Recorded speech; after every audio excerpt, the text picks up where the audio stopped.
How's the sound? It sounds okay? Boom. Sound is, I think it's okay. Yeah. I Okay, can't hear myself coming back, so that is good. that's good. Say hello. Hello. Hello. Emily, Emily and little Victor want to say hello. Okay, now Good you to guys see you put it back. guys. Bye bye. Okay. Oyasumi. Bye bye.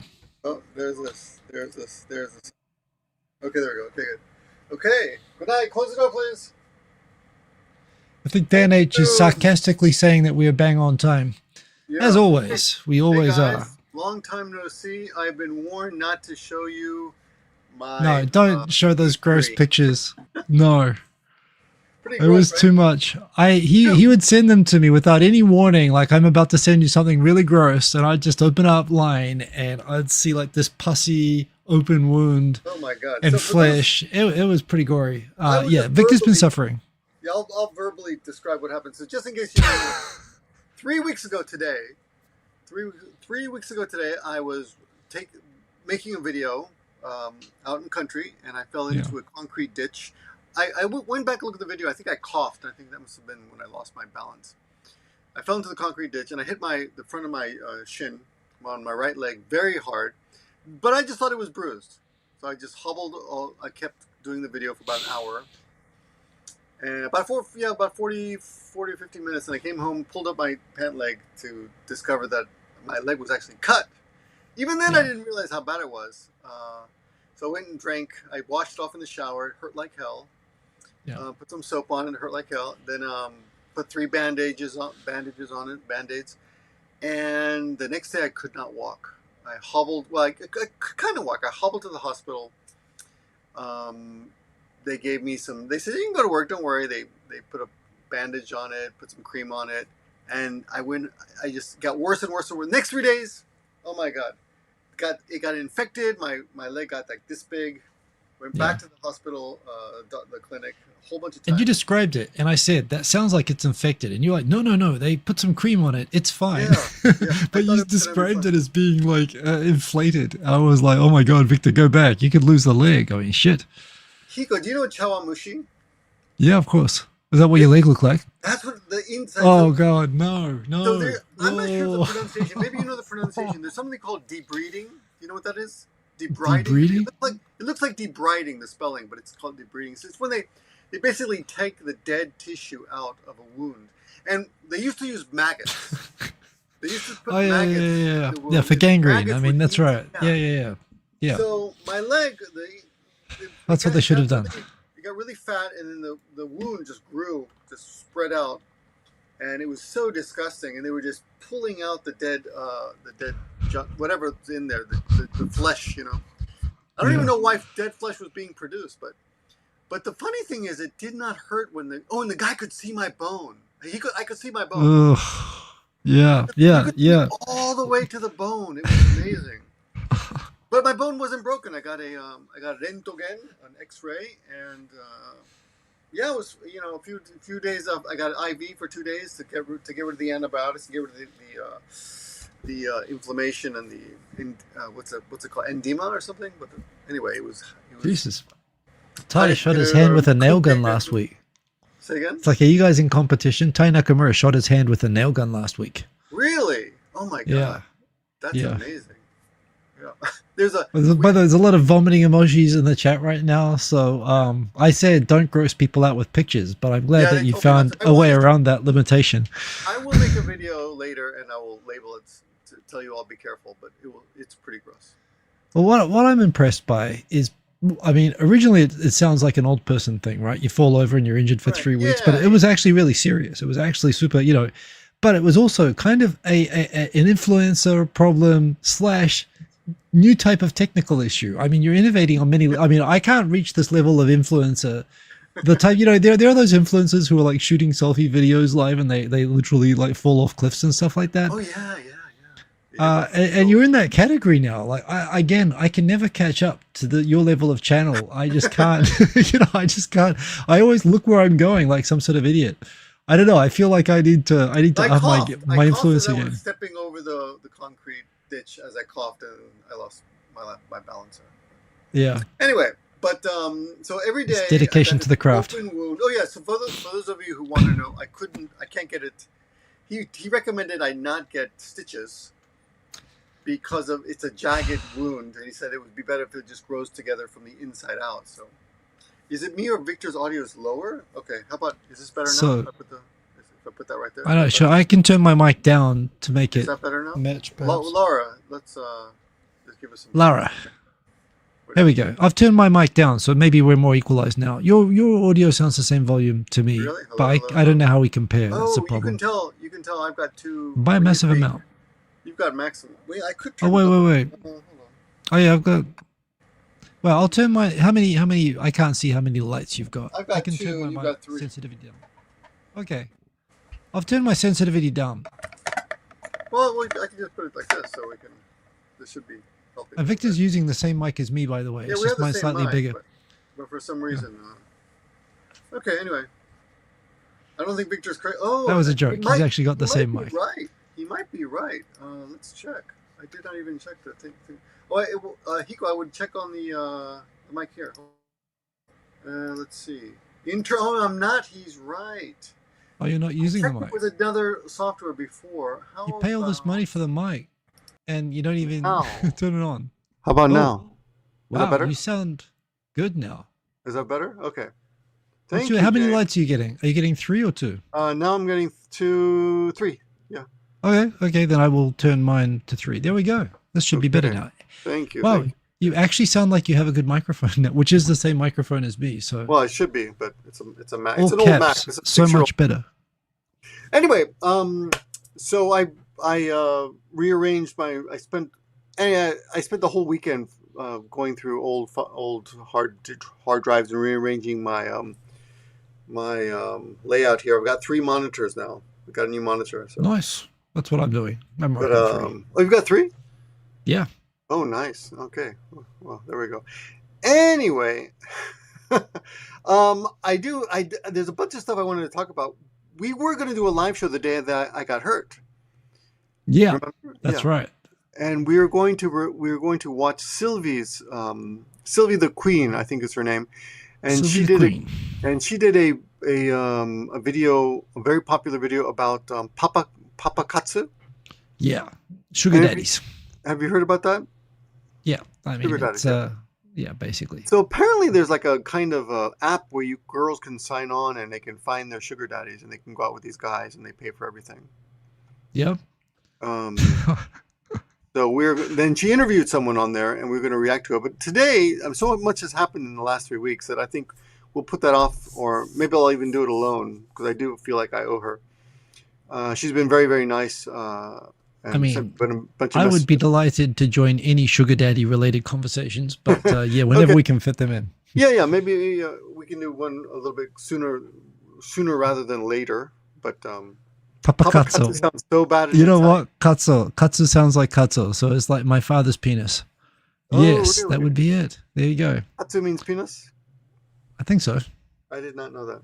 Or fuck or Um, something. Yeah. I've got something. Speaking of penises, I've got something. I've got something. I've got one ask. too.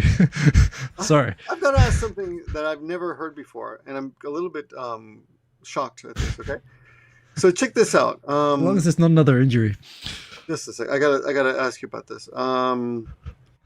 So hold on. I was on my phone today, and I saw a notice from an AKB48 girl Hmm. who, yeah, here we go. She's an AKB48 member, and she just gave birth, and she's got a special condition that affects 1 out of every 10,000 women who give birth. Yeah. And she says, I am not the kind of woman who can stay silent about these issues. But here's the thing she's got. This is really gross. Since we'll get all the gross stuff out of the way real quick.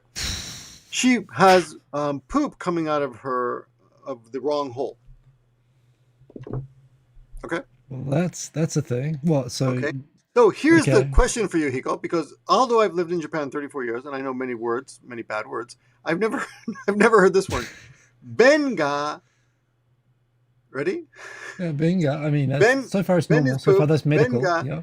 Chitsu kara deteta. I did not Shitsukara. know. I did not chitsu. I've never Ah, used chitsu. that word. Yeah. Is that? I don't think that's like. I mean, the M word is obviously the dirty word. Right. Chitsu, is that like an? I don't think that's an M word equivalent. Is It's a that medical not word for a medical vagina. term? Yeah, it's yeah. Never knew Yeah. it. I wouldn't say I use it regularly. I'd probably figure it out in context, but you're right. It By doesn't. I don't have much I could cause to. understand. Like, oh, that looks like it's probably that. But yeah, because it's mata, it's the groin kanji. But Yeah. I mean, unless I was an amateur gynecologist or something, I probably wouldn't use it. I mean, that's the kind of. oh, Yeah. hold on. That's Sylvie the context. It's a Queen, like, gynecological term, right? is Sylvie the Queen here? Someone said, "Oh, Sylvie the Queen is here." Oh, hey. No. What do you know? So I have to apologize and thank you also for. She sent me some very nice messages asking about my leg. Did you see how I clapped? Why I did that? Yeah. No. That's on my daughter. I was Wow. making fun of my daughter earlier because she claps like this. Yeah. Yeah. So So we will. okay, so she pooped out the other hole. That raises all kinds of philosophical questions, actually. Yeah. But anyway, Yeah, I don't know. Anyway, so that's how I study Japanese. I see whatever is top news on Yahoo, and okay. I see. I don't know this word. I check it You out. So never we know are what going to to get to expect. Sylvie's. We are going to get to Sylvie's video, but not today. I want to give it. Yeah. I want to dedicate more time to that. Big So shout I- out to DJ Sunny Side Up. We had the best Mash battle ever this week. There were 30 votes, and it was only a one vote each way difference. It was a 16 to 14 split for the win, which I won, but it was awesome. We got the most votes, and everyone was like, couldn't choose between us. So, yeah, and thanks to Jane Motz, who came and saw the live Jane release. But Motz. that was awesome. Yeah. For some reason, my kids really remember her name, and they always ask me, "How's Jane Motz?" I think that's just That's a an good easy name. to remember. That's a good name. Yeah, yeah. When we did our live cooking shows, she would come on, and they would say, "Oh, Jane Motz is here." They're all Yeah. excited. But I have prepared. I have prepared seven. I Please, think yes. 7 videos, Okay. and And I've not seen any of them, I don't think. Oh, really? Okay. Yeah. So some of them are kind of Some we're gonna start. Some of them I want to show to Hiko because Hiko is more versed in when it comes, I think, economics and politics. Oh, and I just got something new. Yeah, just as I was coming home today, I was out in the middle of Japan and I came across a new political party. And I want to ask you about this political party. Yeah. This political party is called I guess it's not Miraito. Oh, okay. You I haven't know, heard of it, but it Well, sounds here's vaguely the here's Future weird Party. thing. Let's Yeah. start with this. It's called the Future Party. But here's the bizarre thing. On their truck, I'm going to show you the video here. Because it sounds like a religious cult. So a lot of them do like political. They attempt to become political parties. Let me set this up with let's see, QuickTime. It's easier to control, and I'm going to share this. Ready? Here we go. How do I do this?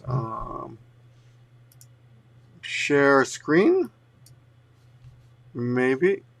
I use operating. Oh, it says select. Funny. On this software, all the functions are voice activated. Okay. Oh, share this window. Here we go. Can you see that? Yeah, there we go. I can. Okay, you see the screen? Now I'm going to play it real quickly. It's not very long. So it's 32 seconds. So I can play the whole thing, but here we go. Okay. Dan already knows them, and he says that they are wackos.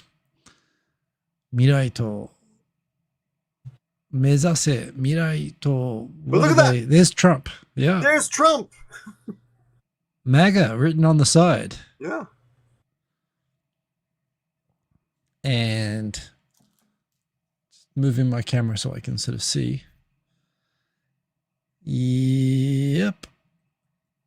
Well, and they got a few friends.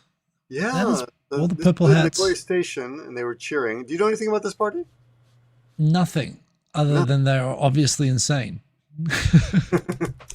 Yeah, I was like, is that Trump? So I was on my bicycle, so I turned around and went back. Yeah, okay, so we have to look into that. I don't know what's going on there. So they're not that famous, but it looks like another MAGA type, just like say what's the other one called? Sanseito.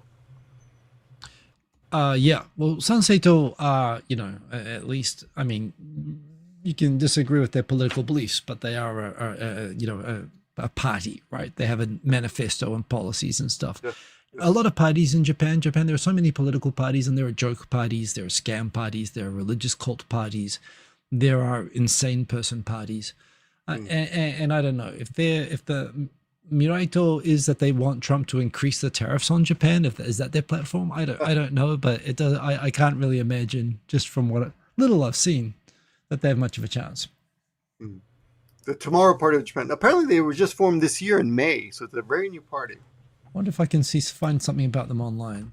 They've already got a Wikipedia page up, and they're in talks with Mayor of Nagoya Takashi Kawamura, who's nuts, kind of, but a lot of fun. I met him once. Okay, yeah. Nagoya turns out a lot of those. TPP. So Genzei, so they want to reduce taxes. They're against free trade. Genpatsu, Genjitsu, they want more nuclear power. More nuclear power, okay. Yeah. What else? They want all freezes on the shohizei, the consumption tax. Consumption tax. Shohizei. Oh, they want political control of the bureaucracy. That's kind of an interesting one. That's kind of a seiji shido is well, that's what Trump is doing. Yeah. Yeah, he actually is. In Japan, that's always been a thing because politics doesn't really control how government runs. In Japan, politicians don't really run the government, the bureaucrats do. Right. Chiki shuken and independent states' rights. So, I don't know. Who knows? If they get a celebrity, they might get like a percent. In Japan, you only need like a few votes to, because it's proportional representation. You only have to get in the whole country a small percentage of votes, and you can actually get a seat in the parliament. There's like 500 seats in parliament representing Japan, so it's pretty easy to get one on the proportional representation thing. So yeah, there are a lot of wacky parties there, including like the anti-NHK party is still there. Oh yeah, I saw them. Yeah, I saw them on. Yeah, there's a few crazy people. Some people really hate the NHK. I was surprised. I thought they were just a little annoying, but I think they're a pretty good news organization. But. Yeah, it's not that they hate the NHK. They hate the broadcast fee collection system and the law that says that everybody's done a voluntary civil contract that they have to pay, even though everyone, if given the choice, would never agree to a contract to pay NHK fees. Right. But yeah. Aaron pointing out my catchphrase that there ain't no party like a communist party. How is that your catchphrase? I don't know. Whenever I talk about Japanese politics, I talk about the Communist Party. I feel like doing this, party. It's just something I do. I can't help it. Well, that's the first thing I wanted to show you. Yeah. Okay. But that's just my own little thing. Let's see. There's another. Well, slightly less gross than the other ones. We're doing good. We're one with six to go. Okay. Can we? Actually, that was a bonus. Okay. So here's another one that I don't know about this one. So I want to ask you about this one. You ready? Here we go. How do I do this again? Let's see. Share screen. Allow. Okay. Can you see that? I can now. Japan will collapse. This is an Uber driver from America. Well, seems pretty well qualified. He's from South Korea, and he overheard a conversation in his car about Japan, and I wanted to hear your thoughts about the basis of this. I'm already convinced. Okay, let's see. I can't hear it. No sound. You got to make it full screen or something, or there's something before about. Remember last week there's no audio coming through. Oh, we don't know audio? No. But you heard to do something. Did you hear audio on mine? I hear you, but I haven't heard any audio on the last clip or this one yet. Oh, okay. So maybe I think you got to make it full screen, or you got to select like the window or something. It's however you share it. Yeah, everyone's saying in the comments that they can't hear. Oh, okay, hold on. Let me see how we do this. Video file. Maybe that's it. Okay, let me try that. Just a second. Oh, I didn't realize the last one. You couldn't hear that. Okay. I mean, I didn't really need to, but yeah. Yeah, the last one was just pictures. Okay, here we go. Let's try this again. How about, can you hear this? Collapse financially by next year. Yes. I know it's a hard. No? Yeah, I hear it. It's good. Oh, okay, good. Okay. Let's see if I can go back there. Let's go. Is that it? Oh, that's the wrong one. How do I get to play? Okay, there we go. Hard to believe. There we go. Japan will collapse financially by next year. I know it's hard to believe because Japan is one of the richest country in the world. I didn't believe in myself when I heard for the first time from my passenger last night. I picked up a couple of white guys on Lyft, and they told me Japan White would guys. collapse. Japan was in worse shape than South Korea, which is, again, it's hard to believe. I grew up in 80s and 90s, economically powerful country in the world. At the time, we thought that Japan at some point will take over United States economically. That didn't happen, but Japan still remained to be one of the most powerful country in the world economically. That's why I didn't believe when the guy told me Japan would collapse by next year. And I thought they was nonsense. But it turned out that they were right. Well, their argument was Japan's debt to ratio was 245%, which is way more than United States and South Korea. So this is what I wanted to get your reaction on. Sure. You know anything about that? Yeah. The debt ratio thing? Yeah. Japan's always had the worst debt to GDP ratio by a long way. Like when Greece went bankrupt a few years ago, Japan had like 20 times worse debt to GDP ratio. Greece went bankrupt a few years ago, and they had at that time in Europe and the OECD the worst debt to GDP ratio or something. And and Portugal's at risk of it. All these countries that they talk about will go bankrupt, and yet all this time Japan has always, it's not a recent thing, Japan has always had infinitely worse, and they're printing more bonds to sort of make it worse and worse. So yeah, Japan has an incredible it spends more, its government spends way more than it actually collects in taxes, and it issues bonds to create debt for the government to spend on social welfare and everything. And yeah, the debt to GDP ratio is like by far and away the biggest in the world. But it's been like this for like more than 40 years. It's not new. So why now? Why? Well, I mean, anything different? Well, certainly, I would say if ever I want advice on macroeconomics, two white guys is definitely where I would go for. I would consider the decisive authority. They were, well, no. Uber's where the idiots ride. The smart people ride on Lyft, and he said that he was driving a Lyft. Oh, I'm sorry, he does both. So that's how you know it's legit. It must have been a Lyft customer, yeah. Yeah. So also this guy, he's talking about, I thought Japan is this big country, which it was. But, South Korea overtook Japan's economy. Per capita GDP, Korea is now richer than Japan. It only happened within the last 10 years. Yes. But this guy sounds like he's been probably living in Japan, living in America from before when that happened. He's still got the old, like when I got to Japan 20 years ago, Koreans were like always obsessing about Japan and catching up to Japan. And then they discovered that when you get rich, you lose your happiness and you don't care about anything anymore. That's kind of what's happened, right? That's kind of burned out, that kind of thing. But he still has a bit of a dated perception about Japan. But, the fact that two white people said, that country's going to collapse. People have been saying Japan's going to collapse under its debt to GDP ratio for more than 40 years. Okay. The reason Japan hasn't collapsed and Greece did is Greece owed its money to the Germans, and the Germans wanted their money back, and they got all Pulp Fiction. They got all, what does Marcellus Wallace look like to Greece? Right. Whereas Japan owes the money to itself. So Japan is like a Dumb and Dumber. They just write themselves a whole bunch of IOUs and say, bad me, I'm going to give more debt to myself.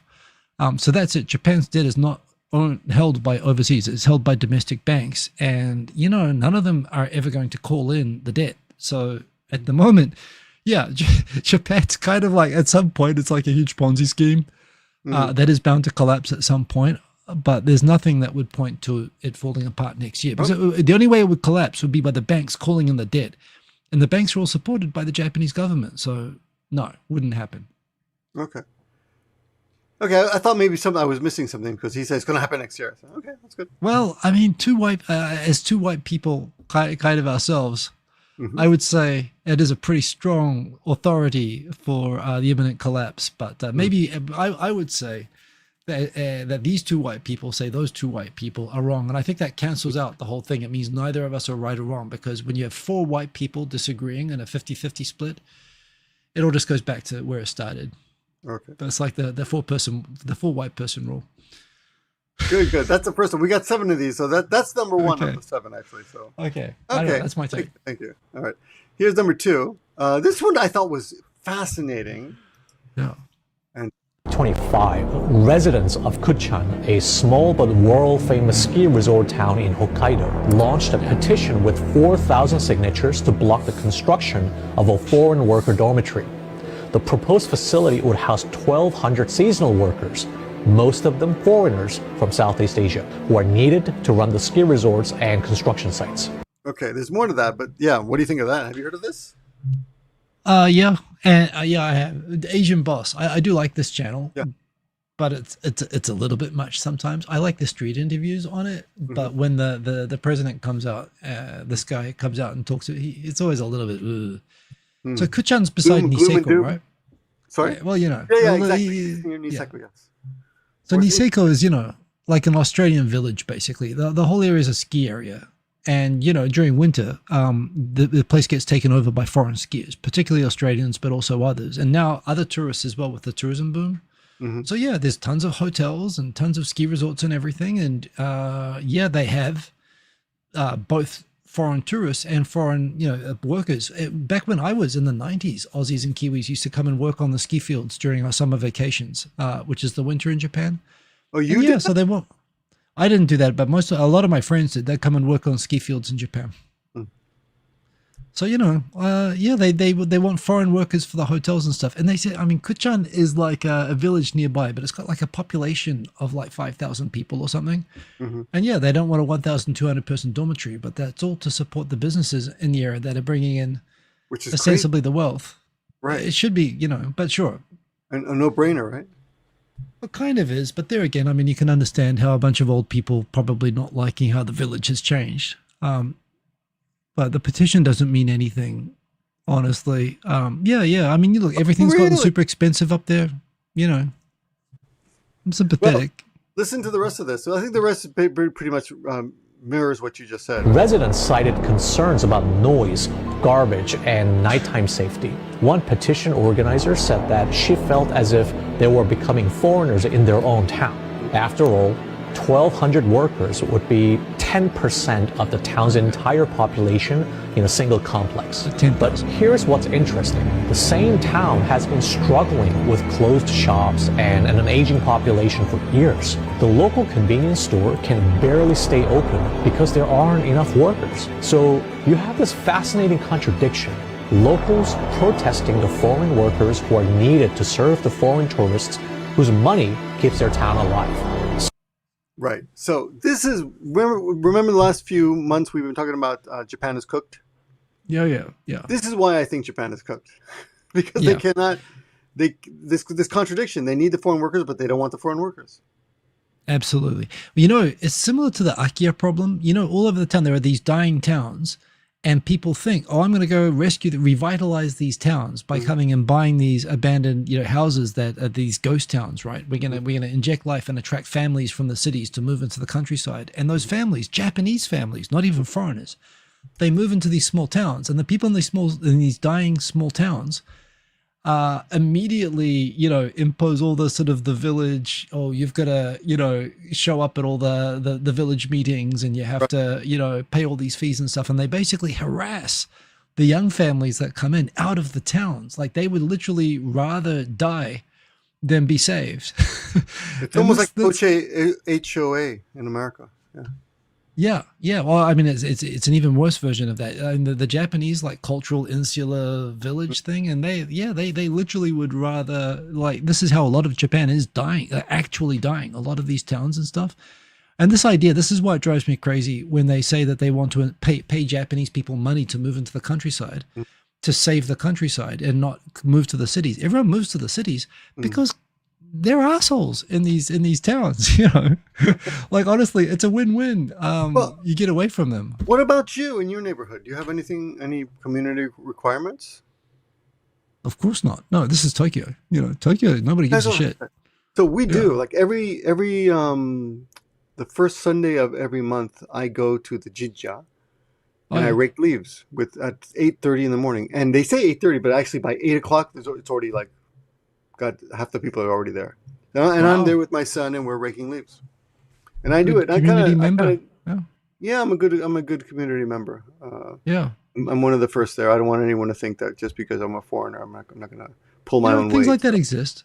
There are definitely community things, and I've heard of foreigners who are like volunteer firefighters in neighborhoods. They've got those Oh, little really? things, and things like that exist. But Tokyo, it happens less. Everyone in Tokyo is from out of town to start with, so there's much less community. There are old neighborhoods in Tokyo that have community, including the neighborhood I live in. Actually, is one of the older neighborhoods, and they have that. Like when my son was at the local elementary school, some of the other parents, the PTA.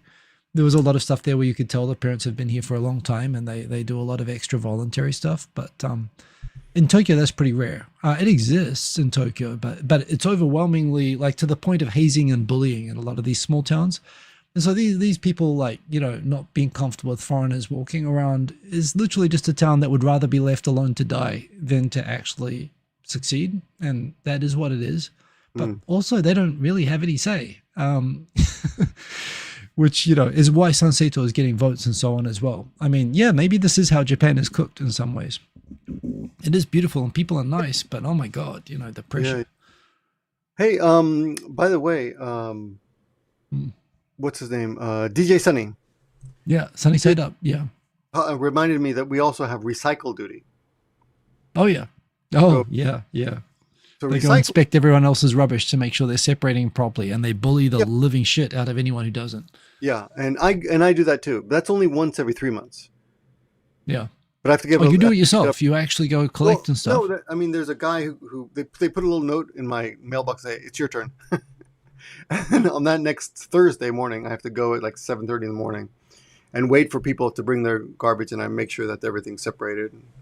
Oh wow! Oh wow! So you go spy on the other people and inform. They on them. bring the garbage to me, and then Yeah. I go through it, or they leave it there the night before, and then I go through it and separate it to make sure that it's all correct. And if you find that they haven't done it right, do you actually say this person didn't do it right? No, or- because we don't know who did it usually. Okay. They just leave it there. Yeah.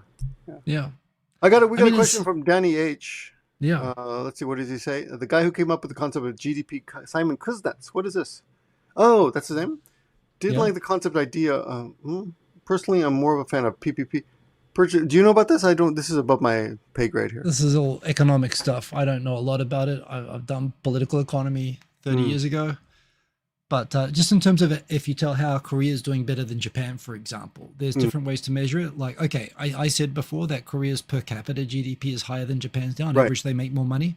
Right. But he pointed out, I'm also a fan of the Big Mac Index. I saw Dan H referring to that.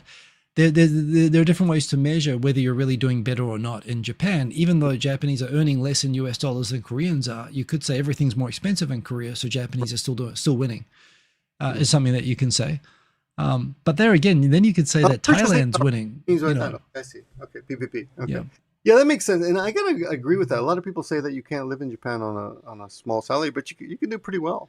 You can if you don't go back to America with it. If you come here to save money to take back to America, you're screwed. And that's what's happened to me. When I came to Japan, you could save money to go back to New Zealand and buy a house. And now I can't afford to go back home because we got poor while I was here. But being in Japan is great. Yeah, an Australian friend of mine left Japan about 3 years ago, Yeah. and he was here about 30 years, and he bought 2 houses while he was here back in Australia, that he was just renting out and collecting the money on. So Everyone was flipping houses. Yeah. yeah, he did really well that way. You can't do that anymore. And I've met people who come here who work their asses off for like 10 months and make enough money just to buy a house, but not anymore. That used to be the thing. Yeah. However, I've also seen articles now about Japanese prostitutes going overseas to make money in America, and they can make like up to $20,000 a month, and they send back to Japan. Yeah. So, I guess it's So- their turn. That is But they that is another. You know what? We might have found an index I like better than the Big Mac Index. The PP, a new PPP, a prostitute purchasing power. I don't know how that. Yeah. Sure, but that makes total sense. I mean, that's literally what we used to do in reverse. Those Kiwis who would come work on the ski fields, you'd save up enough money for a deposit on a house in New Zealand to get started with your first house. A lot of students would come and do it because the money in the 90s, before us Kiwis and Aussies flooded the market and made you poor, the money was pretty good in Japan in the 90s. You could come and just speak English or work on a ski field and get really good money. Right. But not anymore. But yeah, totally. So I guess that makes real economic sense. Actually, maybe we should just be watching where are the prostitutes going. Since we're all over this, I was reading something on Reddit that I'd like to ask you about, which is more up your alley than mine. So I'm an English teacher. I like English. I like teaching English. And I'm English. Yeah. I'm originally a lit major, so I've always enjoyed the English language. Yep. So I don't mind at all teaching. I mean, I just enjoy it. I don't really care about the money so much. Anyone who wants to learn, I'm just excited that someone wants to learn. So, of course, I do get paid. But I saw an article on Reddit today, or one of those posts on an article. But a guy in your position, who used to be you were never an English teacher, right? I've done it. I taught in an eikaiwa when I was a university student. Before I came here to live on my working visa, I did a summer vacation here where I taught nights. Yeah, I've done it. Okay, but not full time. No, not full time. No. So I enjoy. You remember the guy? What's his name? Dorian? The guy that I ran into in the street the other day. Oh, I forgot his name. John Dobb. Okay. Vaguely. Remember? Yeah. Yeah, I sent you the video where I appeared in his video. He was walking. Oh, I know. Yeah, that's right. Yeah, I remember. Yeah. So his name is John Dobb. I think his channel is called. Oh God, what's it called? Only in Japan? No. Or something like that. I remember it was a kind of a hard to remember common phrase kind of a name for a channel. Yeah, I remember. Yeah. But anyway, that guy after I left, I went back and watched the video after I left to see what was watching the video, and he's like, "Wow, he's still teaching." And he was surprised. He's like, I got out of that a long time ago. I'm surprised he's still teaching. Like, I guess he enjoys it. And he seemed puzzled by it, And I'm like, don't knock it. I enjoy it, But here's my question. Yeah. No big deal. But I understand how some people just don't want to do it anymore. Sure. Yeah. So some people see it as a stepping stone, right? They come to Japan. It's the first Arabai tour to get their foothold or whatever. But you've been here. You're past the foothold. I mean, you're doing it because you love it, and that's great. Yeah, I enjoy it. So a guy on Reddit left. He used to be an English teacher. He finally got a job at a company. Yeah. And he's all excited. He's all happy to get out of the English teaching field. And then his boss says, "Hey, why don't you have an English lunch once a week to help teach English to the other workers?" And he's really pissed off about this. Yep. And when I saw the original post, I was like, "Yeah, I'd be pissed off too." But then some of the people are like, "No, you should take advantage of the fact that you speak English and use this to gain positioning in the company and show that you're a team player." And people are like, "Yeah, you should take any advantage that you have to distinguish yourself from the other workers and show you're a team player." So, and other people, of course, were arguing, like, "No, fuck that. Just say you will do it, but never do it. Just say, okay, yeah, good idea. I'll do that sometime," but they never do it. So what do you think? Well, this is a deep subject because it happens. And again, back in the day when I was the only gaijin in the company, of course, I'd be asked to everything from checking other people's emails and translating emails for people and being a free translator in the office to literally, hey, will you come over and, be an eikaiwa partner for my girl who's learning, who has an exam coming up or something. Like they kind of look at you as a free English teacher. Yeah. There is an expression I have heard. We used to use 26 years ago when I first got to Japan. I remember a term that some people that I used to associate with, people who date foreigners in order to steal English from them or hire a foreigner because they want to practice English with them, or we've got a foreigner, so we're going to basically use them as a free, they want to steal their English learning from the foreigner kind of concept. In Japanese artisans, there's this idea of stealing the technique from the master or whatever. So my friend would call them ego bandits. These are people who want to take advantage of a foreigner to steal their English from them, even if they've got a different job. Of course, I was asked to do this all the time. I would try to set boundaries, but sometimes you go along, you just be strategic. I mean, on the one hand, the fact that you're the English guy is an advantage, but you know what? In a company, you don't climb the corporate ladder being the interpreter or the guy who, but there again, I mean, it can also open doors and it can be a good thing, but you can't, if everyone thinks that you're going to, on top of your normal 9-to-5 job, that you're going to do free translation and English checking and drafting for people, and that's what you become a kind of an office lady, AI kind of, no disrespect to office ladies, but you get fixed. you get fixed in a role that within the company is something like a contractor level. It's not a career path to be to be the foreign English checker guy.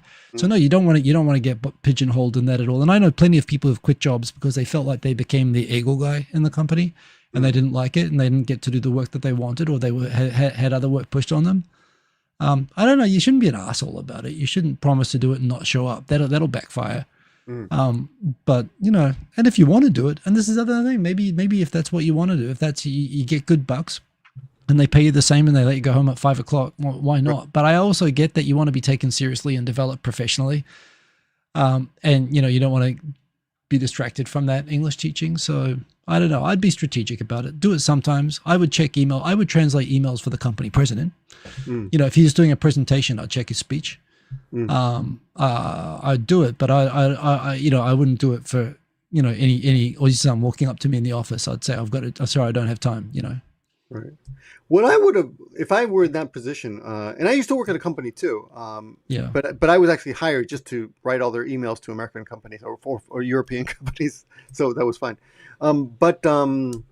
I would, if I were faced with that problem, I would say, okay, let's do it, and I would make a 10-week course. Okay, we're gonna do a 10-week course. Okay, and it's going to start, and I would say the date. It's going to start next month, and then at the end we're going to give you a test. And I would make it kind of hard so people would just leave me alone after a while. No, they would love that. They would love that. Yeah. Oh, yeah. I mean, in a way, the other thing is that you're investing time and effort now. You're making that your job, which again, if that's what you want to do, that's perfect. But I was saying 10 times. That's it, and then we're going to stop. We'll go on a break till next year. Maybe I'll do it once a year. It's kind of smart, but the problem is you're busy and stressed out from all the other work you have, let alone that. I can see how that could backfire. Like I could see people who still think, oh, this saves me my Nova lessons or something. But yeah, maybe. Oh, okay. Here's a risque one, right? You ready for the next one? My favorite kind.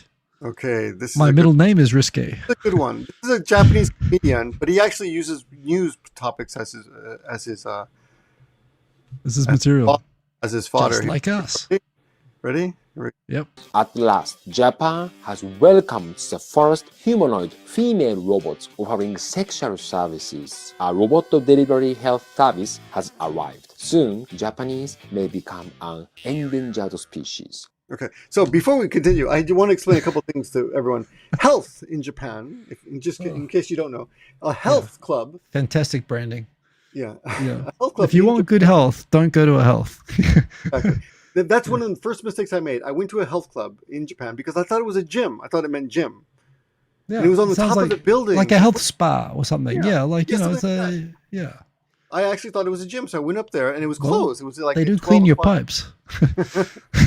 But a health club is a kind of a sexual services place. Okay, so this is let's just keep watching. There's something about how like Eskimos have 250 words for snow, and Japanese have all of these different brandings for having sex, including they literally call it within the Japanese language. The term for sexual services is literally a health. It shows the cultural perception. Yeah. By the way, that reminds me, I saw something the other day I'd never heard before. Chikubi drill. Have you heard this before? No, I can imagine, but I don't. That sounds horrible. It's something women do to men. Oh, there's this thing in Japan about the submissive guys who like to be dominated by women, and apparently, not my bag, but yeah. Yeah, me neither. So but I've never heard this expression before. No, I don't know. Well, there's a lot of dirty. What kind of conversation were you having? I was just watching something, and they were talking about giving him the Chikubi drill, and I'm like, what is that? The nipple drill. The nipple drill. So I looked it up on AI, and apparently it's an activity that people enjoy. Anyway, what's about you? There's a twist to this, so let's keep watching it. Today, I have the chance to interview one of these female robots providing nighttime services. This is my first time to interview a robot woman. I'm a little bit nervous. Are you guys ready? The humanized robot, Maika-san. こんにちは、マイカです。Wow! Japanese robot technology is so advanced. They can make this super realistic, beautiful Japanese woman. いやいや、ミスヤさん何言ってるんですか？私は人間です。Wait, you are she acts like a robot. はい。But it's robot delivery health. Doesn't that mean robots provide the night services? 人間の女の子がロボットになって、お仕事をします。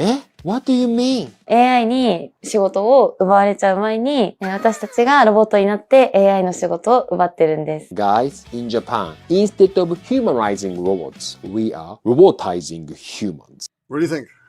Never heard of this. Pretty good, right? Yeah. So I think it's true. I think it's based on... I believe it. Yeah. I completely believe it. Yeah. So I can pay a woman to come to my house to pretend to be a robot. Yeah. I mean, so you see ads and, stuff everywhere for these sorts of things in Japan. And yeah, they're all trying to, you got to have a gimmick, I think was the name of the old movie about the strippers or something. And it's the same with health services in Japan. They've all got themes. They all dress up certain ways or act certain ways. There's a titty twister, expert health service. And it doesn't surprise me at all that there's a health service for people who wanna, Size being with a robot. Screw an android. And so they have people who act like androids. It seems, I completely believe it. Would you? No. Well, that's... Well... No. Well, but here's something interesting, though. You said that you hear about it all the time, but you live in an apartment building, I guess? Yeah, I don't see the ads in my apartment building, but if you go past the major station... Okay, because when I lived in an apartment building, I would get these kind of sex ads all the time, these ads for companionship. But now that I have a house, I don't get these at all anymore. That would be pretty... My neighborhood, we don't get the sex flyers, but when I used to live near Shibuya, when I was a single man, there would be little... different types of health things on all the phone poles and stuff. People would post them on for little mini flyers and stuff. And they were kind of, and then they'd shove them in the mailbox. You get all these, you literally get ads for places like this in the mailbox back there. Right. Plus, if you walk through Shibuya, through the Love Hotel District, which for some things you can't avoid, like for going to certain restaurants and places, the big hub stations in Tokyo that have nightlife areas will always include a red light district, and they'll always have billboards. I mean, they're not subtle. You can see them from the trains. They'll have, come here for our robot. I mean, do they advertise health? I mean, I've seen the billboards. It's not subtle. Yeah, we don't have so many of those in Nagoya, but in certain areas, yeah. So Laura Muzio says, this is why I love my chirashi okotowari sticker from our mailbox. In case you don't know, chirashi is those flyers that they put in your mailbox, and okotowari means I'm rejecting it. We reject these things. So.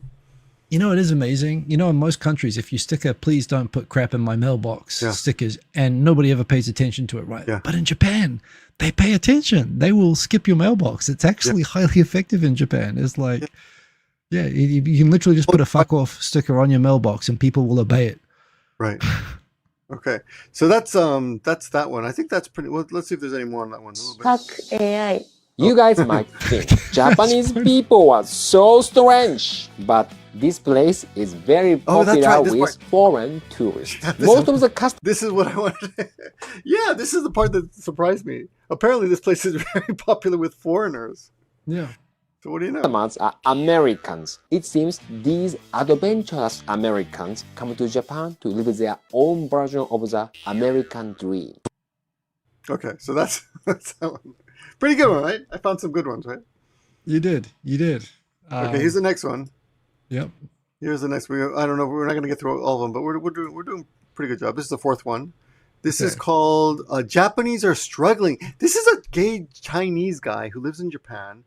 Speaks excellent Japanese, and he's funny. Yep. And I don't know how I found him, but... Japan oftentimes overlook the fact that the average Japanese person here is struggling. They are struggling financially, and we just can't tell because you don't really need a lot of money to live here. And most tourists are going to places like Tokyo, Osaka, Kyoto, but you have to remember, that is the best case scenario. That's like generalizing all Americans based on New York, LA, and SF. But we all know that real Americans live in places like Omaha. They live in Giri. What's that exactly? What is Giri? Real Americans live in Rancho Cucamonga. I have a cousin who lives in the suburbs of Fukuoka, and she's been working in the same company for 10 years, and she has not received a single raise. Back in my home country, if you do not give someone a raise within 6 months, they will quit. I am a little bit... So yeah, what do you think of that? Is it true? You think Japanese are struggling? I don't Is think he so. Chinese? I mean, he's obviously American, Chinese American. yeah. Maybe Chinese American. He seems American to me. I don't know. Maybe he is. Maybe that's my racist impression. I mean, well, you're Mexican, he's Chinese. It's all the same. What do I think about that? It's not like everybody. The majority. What about the raise thing? Is that true? 10 years no raise? Well, so in America, because inflation is crazy, yeah, people get raises all the time. You certainly don't get a raise every 6 months. I couldn't imagine getting any sort of a raise on less than a 12-month cycle in Japan. So I don't know again where he's from. If it's like America, I could sort of understand people get paid weekly there, and they probably structure everything because rents go up so fast. People in America. get paid weekly in America? Well, I don't know. I think isn't that in New Zealand we used to get paid weekly? All bills and everything were weekly, whereas in Japan everything being monthly was a struggle to adapt to. I think part-time. I don't know. I think it's monthly, mostly in America, unless you have part-time jobs. I don't know. But I know I teach some high-level English teachers who are actually teachers at schools, and they tell me they get raises every year automatically. Yeah, even if they I think suck. There's normally there's some kind of increment, like it's practically zero, but there'll be some kind of increment every year normally, right? With seniority and all that sort of stuff. I mean, they might give you an extra 50 cents or something, but it won't be. He's saying that where he's from, if you don't get a raise within 6 months, they quit. Right. That's in a place with hyperinflation. That's not so he's contrasting maybe a little bit too much. 10 years without a pay raise. If he means, it's possible that he means that the person only got a token pay raise, so it's virtually, you know what I mean? That could be a thing. It'd be unusual unless the company was really in financial trouble. But the other thing, again, Japan for a long time didn't have any inflation, and people like the average wages, in fact, I think have gone down from when I came to Japan. People joining companies today, doing what I was doing when I first came to Japan as an IT engineer, are getting the same starting wage at most companies that I got in 1998. So yeah, people don't get paid. Pay doesn't go up, but that's just, nothing goes up really. It's only very recently that inflation's happened here. Yeah, and rents have stayed the same. Like the place that I first rented when I first came is still 50,000 yen. I happened to go by today, and it's like 30. I went there. I lived there 35 years ago. And yeah, it's still 50,000. Maybe it's 55,000. I don't remember. But I mean, he says a bunch of things. He says that most people live outside of the cities, but that's kind of not true. Most people live in the cities in Japan, and disproportionately, the foreigners also live in the cities. And they're not forced to go live in the middle of nowhere in Japan. In fact, in many ways, it's harder to go live in the countryside. So people do mostly live in the cities. And yeah, if you're living in the country or whatever, there's plenty of places that underpay foreign workers, and and there's plenty of places that just don't pay. And the pay scale in some prefectures, I think the pay scale in a lot of country prefectures is like they get paid like way less than they do in Nagoya and Tokyo on average, like even Japanese people. So yeah, you don't expect a pay raise every 6 months. That's just, you came to the wrong country. Really gone down in the English. It used to be a law that you have to get 250,000 yen a month. No matter what, that was the minimum. But now there's a lot of places that pay less. And did you hear about the strike in Kyoto? The ALTs vaguely. Yeah. 8 ALTs were getting 240,000 a month, and their company, I don't know if it's a dispatch company, but whatever, their boss said, we're going to lower it down to 210. Wow. And they live in Kyoto, right? It's a pretty expensive city. And everyone's like, no, screw that. And they all went on strike. And they ended up winning. And the company came and said, okay, we'll put the money back to 240. But it's still, that's what it was 30 years ago. 35 years ago. That was the starting salary. It's actually less now than it was then. Dan H is asking me about my current. So Dan, I don't talk about like my current job, like generally, like I don't talk about anything specific. I'll talk anything about past jobs, but not current. But I can say generally in all my jobs in Japan, absolutely. That. What's the question?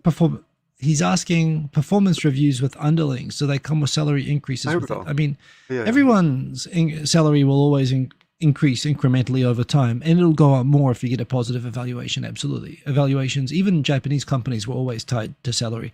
But how much you stand to gain by good performance? I think the worst case is it's flat. It stays the same.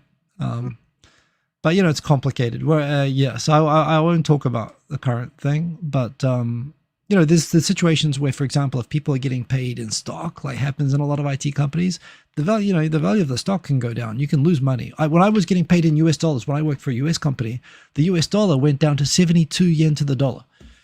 So I got hosed. I was losing money getting paid in US dollars. So I said, I never want to receive US dollars ever again.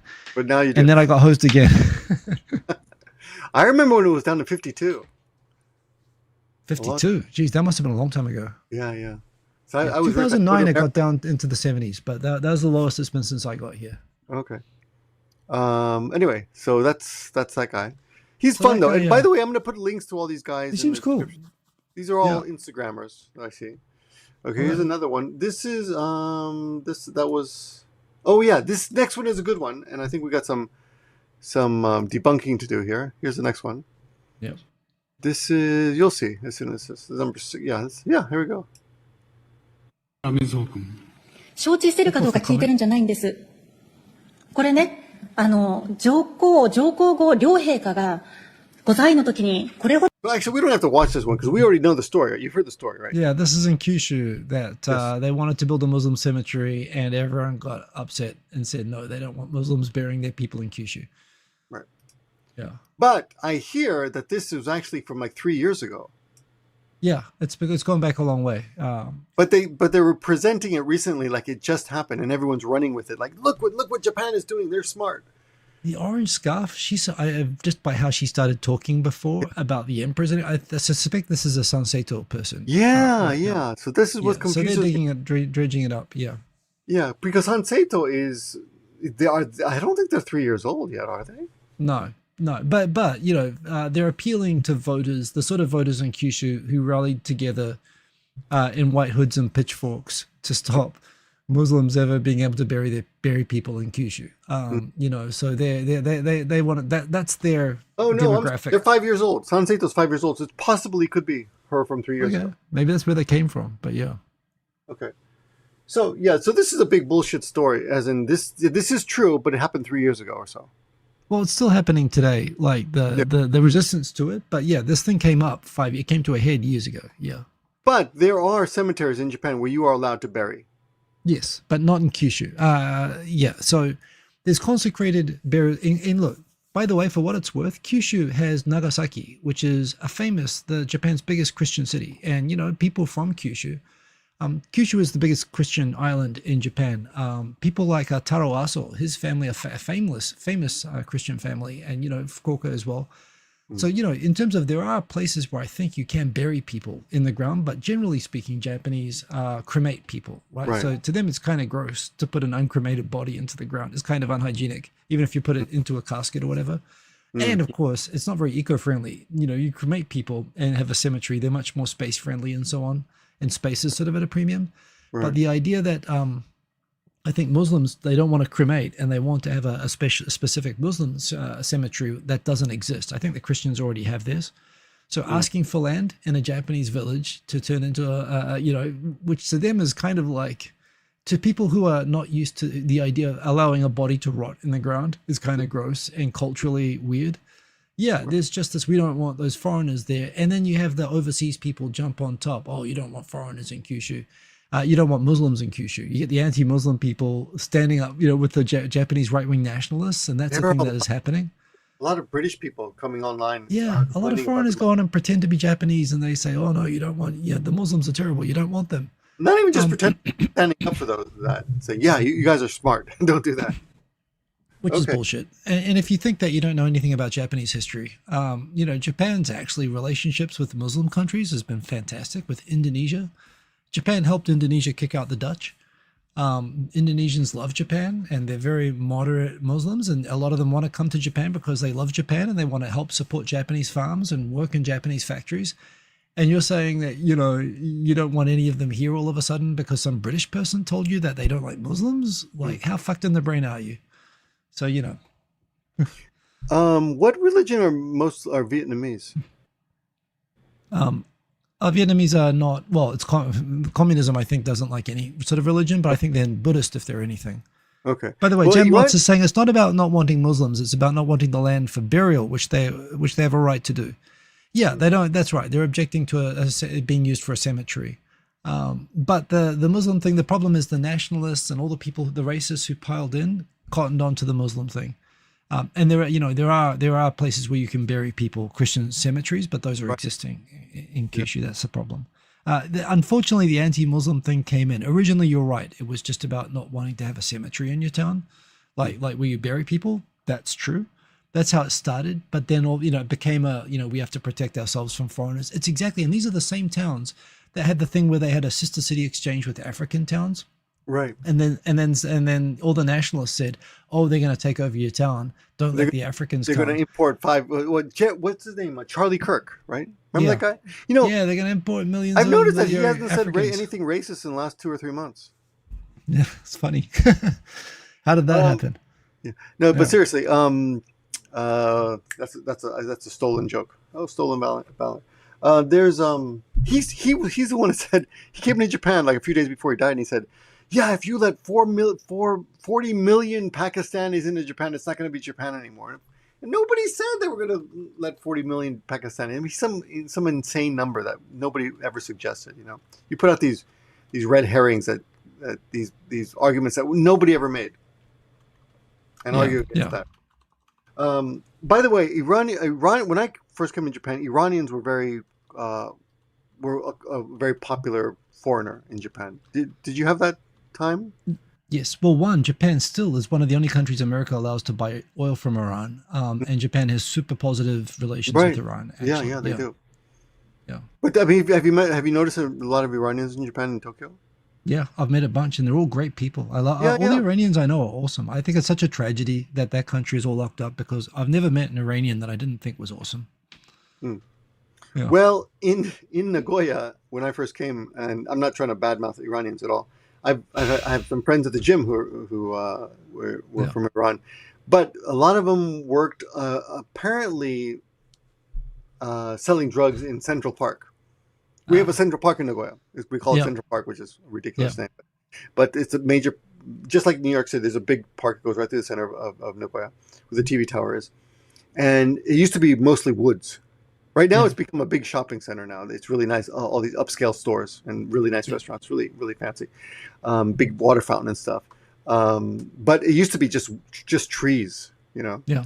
And at night, if you wanted drugs, or even if you wanted to buy a gun, you just walk up to the park, and an Iranian man would come out to you and meet the car and say, guns?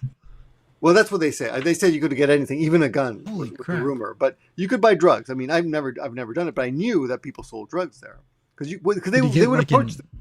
They would approach like the an car. Android prostitute. Sorry, They you would don't approach need to. the That's car. legal. Yeah. And say, hey, what can I get you? What can I get you?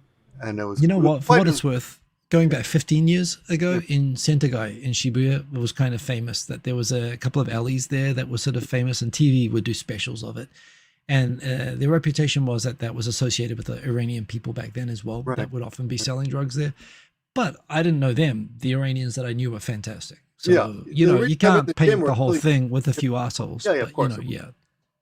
But apparently that was one particular job that they had the whole drugs commerce system down. Ben Rankid points out a lot of Iranians who live abroad call themselves Persians, and the ones who call themselves Persians are the ones who reject the whole Islamic Republic thing. Oh, really? However, the Iranians who live in Japan are usually people who came after it became Iran, and they call themselves Iranian. So they have it, and you can kind of tell by how they self-identify. If you have those communities in America and Canada, the exile communities, they definitely do not like Iran.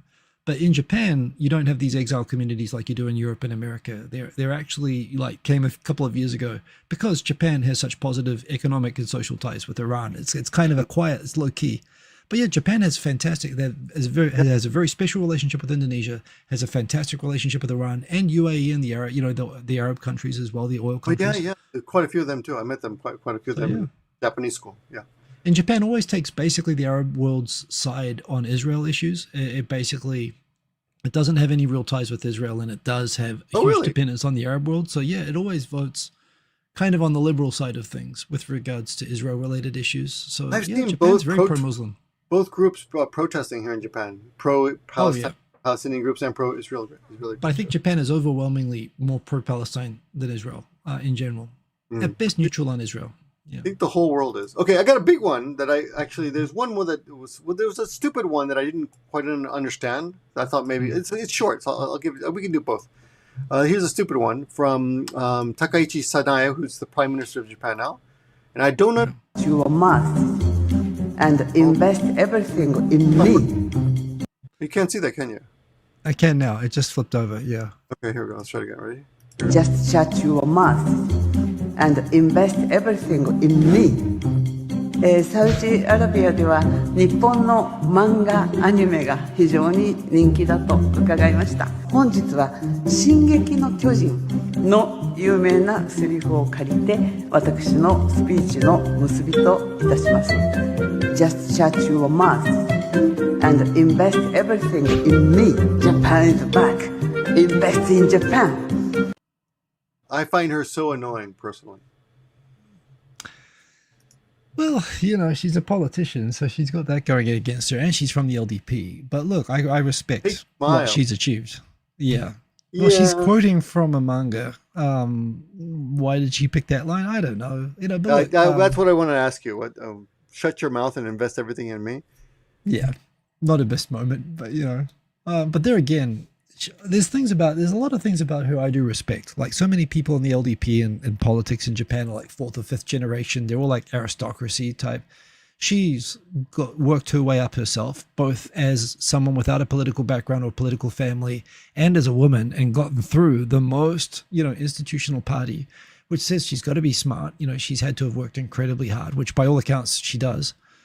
And you know, she used to play in a heavy metal band. She used to ride a motorcycle. Like, yeah, she doesn't give a shit. Like, in a way, saying something like that is a little bit cringe. I agree.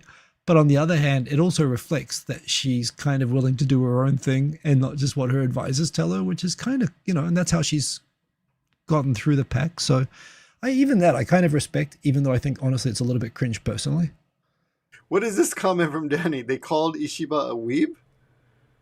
He was a weeb. How could he be? Weeaboo, you mean? He was a nerd. Yeah. A weeaboo, technically you can't really be a weeaboo if you're Japanese already, but yeah. Oh, I thought he meant Takaichi. He was a nerd. Yeah. Oh, did she call him that? Oh, I don't know. That's what I'm asking. No. Sorry, I can't see the comment. Oh, wait a minute. Sorry, the camera's in the way. They called Ishiba weeb. Oh, no. He's saying, oh, so people thought that Ishiba was a nerd, and look at this nerd. Yeah, you know, she's into... you know, okay. I like her better than Ishiba for what it's worth, actually. Even though I disagree with her politics more than Ishiba. I mean, I disagree with the entire party that they're all in, so it doesn't make any difference. But she seems smarter, and I'm willing to forgive a lot for someone who's intelligent and acts rationally.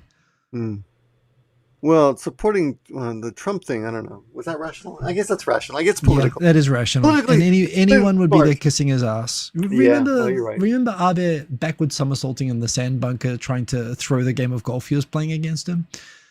And the golden golf clubs, yeah. Okay. Oh, yeah. I mean, it's cringe and it's horrible, but that's America's fault. America's demanding that, and Japan's just following the instruction manual. Yeah, it's America's fault that they're behaving like that, not Japan's. I got one more big one. Oh, here it is. Remove this. Believe in yourself. She does have a Mark IV Toyota Supra, and that is a cool car. There's things like that I find, yeah.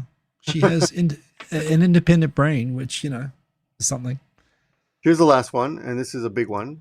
Yeah. Probably should have started with this one. You're going to hate me. And got attacked in Tokyo while bragging about how safe Japan was. It's crazy because you come to Japan and... An American influence. Okay, so you know this story. Maybe if people haven't heard the story, there's a guy named Young James. He writes it with katakana. And hold on, I got something else for you here. Just a second here. Yeah, James is one of the hardest names to write in katakana. I'm kind of curious how he does it. There's like 4 equally used different ways. Well, he just writes it in English, but he spells it out as Young, like Y-U-N-G. James, A-M-E-Z. So he writes it in English. Maybe the guy who punched him had seen his name. Okay. Well, this has been all over the internet, and it's an interesting read if you watch the original, which is on his channel. It's only got 36,000 views, which I was surprised at because it's gone viral. I think other people picked it up, and probably the shorts are much more popular. Millions and millions of people. It's all over the Instagram as well. But here's something I want to show you about that attack. So for those of you who don't know, he was in Kabukicho waiting for a friend. Kabukicho, yeah. What did I say? Kabukicho, yeah. Yeah. He was in Kabukicho waiting for a friend, and he was filming saying, hey, you know, Japan is great. We could never have a Kabukicho in America because it's too dangerous. It would be too dangerous. And then someone hits him in the back of the head, and it's like a Nigerian type tout. Which, do you know what they call them in Japanese?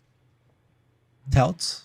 Kakubiki or something, yeah. Kakubiki is the technical term, which I didn't know that. I thought that was the conversational term. But apparently Japanese say the word catch. Okay, yeah. Catch, yeah. So Japanese people say catch, but the kakubiki is the technical law. But yeah. It's illegal actually to be a kakubiki. But there's certain rules, like if you stay behind the line of your restaurant and you're on your own property, you can do it. But once you cross over into the street, you can't do it. Things like that. Anyway, check out this. I'm going to show you. Hold on. Oh, maybe I can't do this. Oh, shit. It's not going to work. Hold on. I'll try it. Show this one. Can you see this? I see it. I see the page. Is there any sound here? Any sound? No sound. No sound. Okay. Shit. Well, maybe if you make it full screen, it'll have sound. Oh, try that. How about now? Is it full screen now? It is. Oh, hold try on. Playing. You mean if I get rid of? Does that work? No, that doesn't work. I just got rid of you. Okay, with full screen again. Okay, I'll try it again. Ready? Try it on full screen. Is this full screen now? Yeah. It is. Still no sound. No sound? No sound. Okay. Well, I'll just tell you what he said. And the time, you can check it out yourself. The time is 13 minutes and 22 seconds. And he says, he's talking about the attack. And he says, the guy hit me like, well, I'll just repeat it. So I'll just, he hit like a bitch. Okay. Okay. He had a running start on me. Yeah. He hit me from behind. Yeah. Directly in the back of the head, which is very dangerous. And still I ate that shit like nothing. Didn't hurt at all. Okay, strong jaw. So tough. Yeah. So I can understand this kind of bravado when you're a man and you're full of testosterone, young, dumb, full of, you know. But the weird thing about this video is that at the end of it, he complains about how he was attacked and it really hurt. So he kind of contradicts himself. I mean, it shouldn't have happened. He shouldn't have been attacked. Yeah. And I understand that in Japan, there's a tendency to blame the victim. Yeah, you must have been doing something to what were you trigger doing that. there? You know that's a bad part of town. Why did you go there? You know? Oh, and people hate YouTubers anyway. Like walking around in public, talking and filming yourself is kind of obnoxious, and people like are kind of rooting for. So I could imagine people turning it on him. Yeah. No, I like this guy. I watched his video. He seems like a nice enough young guy. But it reminded me of when I was 18 years old, New York City. I graduated high school at 17. Went to New York when I was 18. First year of school. It was. Oh, I'm sorry. I just turned 18. It was Halloween. Yeah. And my new friends at college, I lived in a dorm. It convinced me to dress up in drag for Halloween. So I did that. Very persuasive friends. Good. Yeah. I went out with a vampire girl and another guy dressed like a pirate. And we were walking in the park right in front of our school, Washington Square Park. And these Mexican guys, real Mexican guys, not like me, real Mexican guys, they had their tall boys in paper bags. And they're like, hey, faggot, you know, hey, faggot. And I just said, oh, fuck off. And I, did this. Yeah. So the biggest guy comes over to me and just punches me right in the jaw. Yeah. And knocks me down. And I get up right away and he knocks me down again. This time in the nose and breaks my nose. Shit.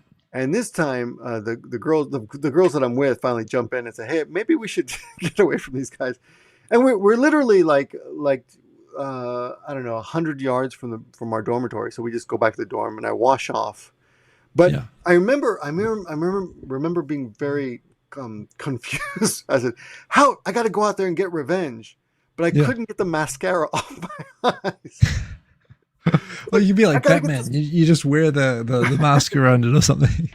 I can't get this mascara. I can't go out there like this and fight like this. And I took the dress off. You know, it was Put on a pro wrestling mask. You know, it'll work.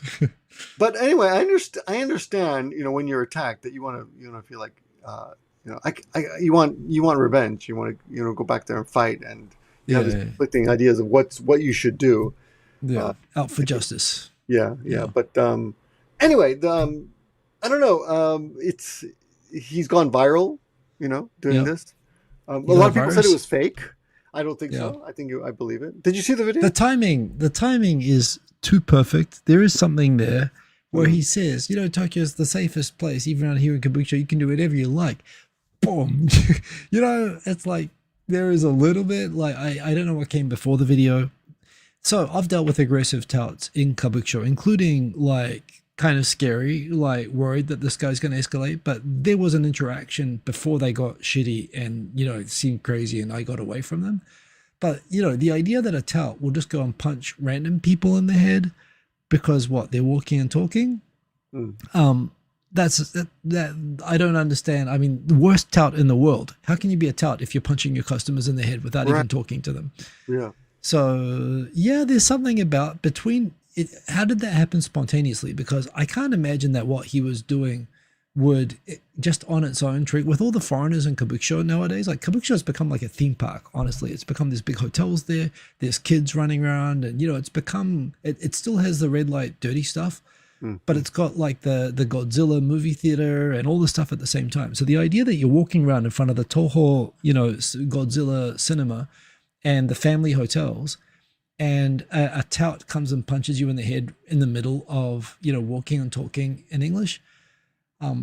There's something disconnecting there for me. But at the same time, look, I've dealt with where when the touts were sort of new, when the Nigerian and West African touts were still sort of new there, there was a time when there were, you know how touts work, how they sort of try to encourage people to come to their bar with them and, you know, pay the cover charge and, you know, get ripped off.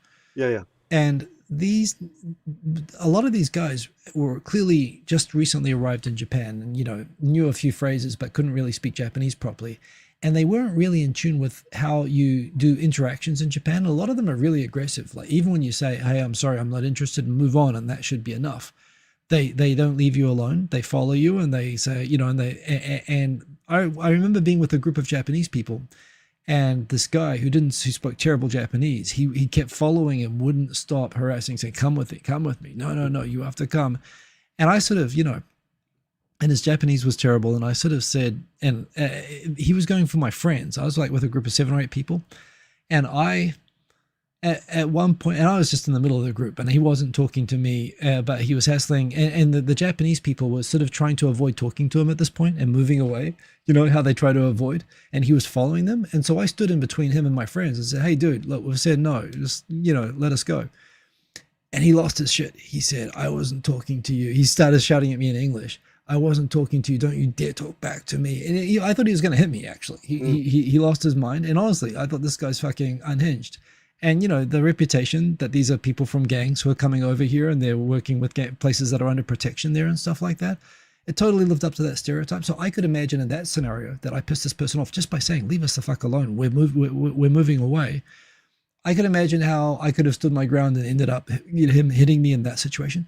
But the idea that they're going to walk around and just punch people on the head randomly, walking around in a place where lots of people walk around and do exactly what he does and it's not a problem, there's something there that disconnects for me. But yeah, but that said, a lot of those touts are assholes. And honestly, I wouldn't mind if the police bloody rounded them up. So, well, I have a theory, of course. I have no way to prove this yet, but I looked at his channel and I came across some video talking about how bars in, be careful, bars in Nagoya, bars in Tokyo.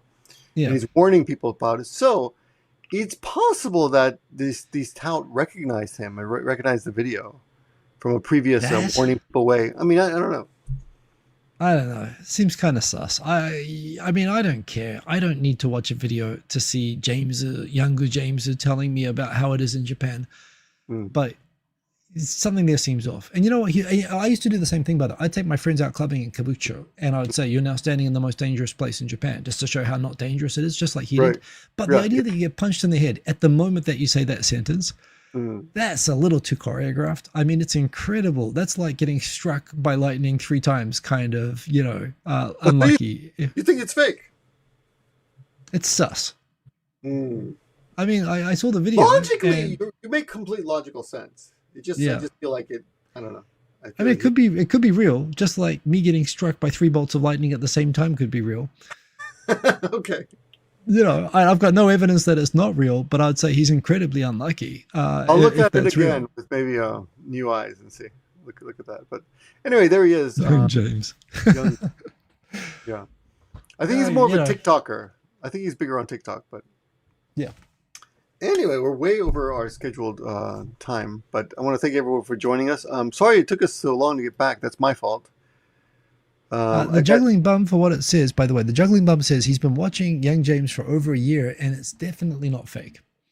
Okay. So to me, something smells wrong, but again, whatever. You know, like I said, he was struck 3 times by lightning in the same spot. Bad luck. But I'll take your word. I don't know him at all. So if this guy's legit, he's legit. I'm not going to say he's not legit. I'd say he's incredibly unlucky to not only be punched in the head, randomly walking around Kabukicho, which again, the thing about Kabukicho, by the way, it always was with Kabukicho, it was safe so long as you didn't interact with the, you know, if you walk into one of those bars and try to walk out without paying your bill or something like that, yeah, they, you know, you can be, your body, they can make your body disappear. Like, you know, if you go into a sex establishment and you start a fight inside, or you know, put hands on the girls when you're not supposed to, whatever, and the security there deal with you, the security are all Yakuza. So the understanding with Kabukicho is, Kabukicho is safe because the Yakuza police the streets there. And if you choose to get into trouble with them, you're going to get into trouble. But if you don't choose to interact with them, it's safe. That's how it's always worked. So this guy getting hit on the moment that he says that, look at how safe it is. You can walk around this place wherever you want, even though it's dangerous. People say it's dangerous and it's not. And you get punched in the head at exactly that moment. That's incredibly unlucky. But I accept you saying that you know him better than me, and you say that he's a legit guy. So he is incredibly unlucky. Yeah, I've only seen one video of his, but yeah, it seemed legit. It seemed real. Yeah. Unluckiest man in Japan. Too many things also didn't make sense in his video that made me think that one part was true. But anyway, maybe it did something to piss him off. I don't know. Yeah. Yeah. Sorry. Yeah. Go ahead and wrap. It is late. Yeah, and there could be something like that. Yeah. But when do you think you can do this again? Should we set it up right now? Oh, the next 2.5. Yeah. Well, I like the idea. I mean, I'm going away to New Zealand on the 23rd. Okay. Which means, well, today's the 7th. So I could do the 21st. 21st? That'd be a good one. End of year, Christmas special. Yeah, 21st is good. Yeah. Should we do it? New Zealand, the internet, the Starlink, we use Starlink. It's not good for streaming, so I won't be able to do it while I'm there. But yeah, let's do it on the 21st, 2 weeks from now. Okay, I'll set it up. Awesome. Okay, thanks, guy. Thanks for joining us. Thanks for everyone who contributed. Always enjoy that. And we'll be back for it. And I'll start pumping out videos again tomorrow. I'll do an update on my leg, which will be gross. It'll be so disgusting. But really? I'm not mended yet. I still got a hole. Every day I have to change my bandage. Jeez. And I hope that I look at the whole thing and I think it really knocked you out as well. It wasn't just that it was gross and sore and you couldn't walk. You were like tired and everything, right? Like it really did a thing on you, right? The pain from walking was horrible. Like I couldn't even just going to the toilet. Like my bed is like 2 meters away from the toilet, and I hobbling over to the toilet just in the middle of the night to pee. Or it was just torture. Oh man, yeah, no. I'm sorry that. Yeah, it's pretty bad. But you know, but the good news is I haven't had a drink in 3 weeks. Well, so that's something. Very healthy right now. Yeah, and everything happens for a reason. I'm going to the gym again. Just not doing any squats. I'm avoiding all the leg exercises, but I'm slowly coming back. So cool. Yeah, I'm just waiting for this hole to go away. Yeah, because it hurts. You know, there's a hole in my leg. So. No one wants a hole where it shouldn't be. Good to see you. Yeah. Good to see you, man. Yeah, Christmas special 2 weeks from now. Well, I'm sure I'll talk to you before then. Yeah. Thanks everyone for joining. And we'll Well, thanks everyone. Peace out. Yes. Right there. All right.